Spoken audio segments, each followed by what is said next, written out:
Imagine you're shopping for a custom suit. You could go to a tailor who designs it, cuts the fabric, and sews it all in one shop. Or you could go to a specialized factory that only sews suits for designers who send their own patterns.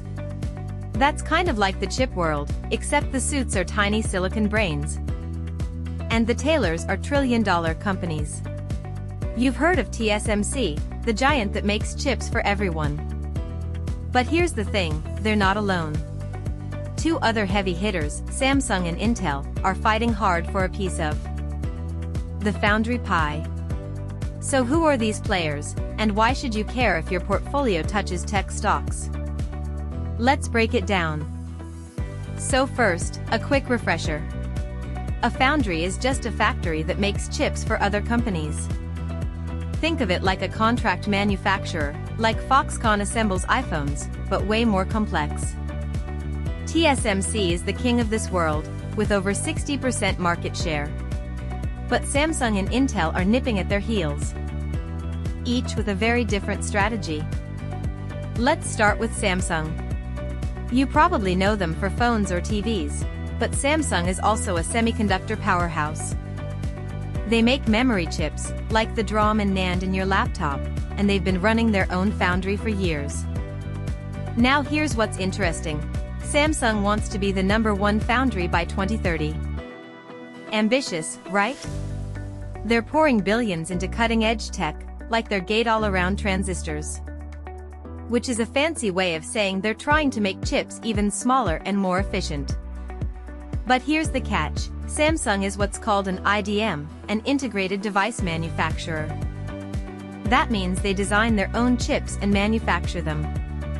So when a client like Qualcomm or Nvidia goes to Samsung for foundry services, they're essentially asking their competitor to make chips for them. It's like asking Coca-Cola to bottle your new soda recipe. Can it work? Sometimes, but there's always a trust issue. Samsung has had some hiccups too, yield problems, meaning a lower percentage of good chips come off their production line compared to TSMC. That's a big deal for clients who need reliability.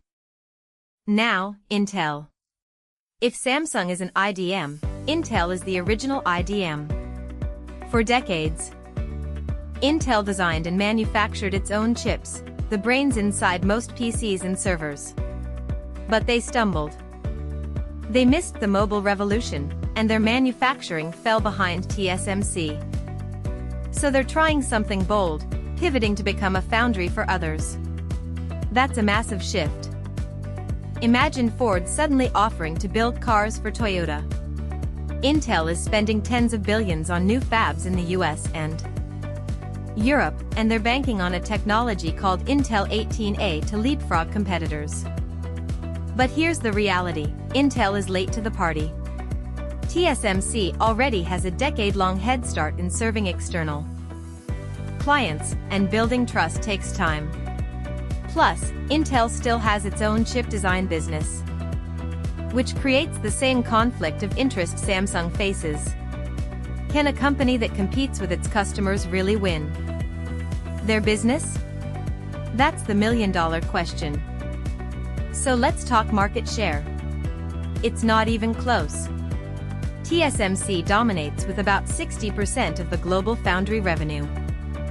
Samsung is second at around 12%, and Intel is a distant third, under 5% for now. But here's the twist, the US and Europe are desperate to bring chip manufacturing home. Governments are offering subsidies, and Intel is positioning itself as the patriotic choice. They've already signed deals with Amazon and Qualcomm. Samsung, meanwhile, is building a massive fab in Texas. So the landscape is shifting, but TSMC's lead is still enormous. Now, let's clear up a common misconception. A lot of people think foundry just means any chip factory. That's not quite right. A foundry is specifically a factory that makes chips for other companies. Intel's own factories that only make Intel chips? That's just a fab, a fabrication plant. When Intel offers to make chips for others, that's their foundry business. So when you hear Intel becomes a foundry, it means they're opening their doors to outsiders. It's a subtle but crucial difference. Why does this matter for you as an investor? Because the foundry landscape determines who can make the most advanced chips, and that decides which companies power AI, smartphones, and electric cars. If Samsung or Intel can close the gap with TSMC, it could mean more competition, better pricing, and maybe even a shift in where chips are made. But if TSMC stays ahead, Taiwan remains the center of the tech world. Geopolitical risks, like a potential conflict in the Taiwan Strait, make this a huge factor for your portfolio. Subscribe to Taiwan Tech Pulse for more Taiwan Tech 101.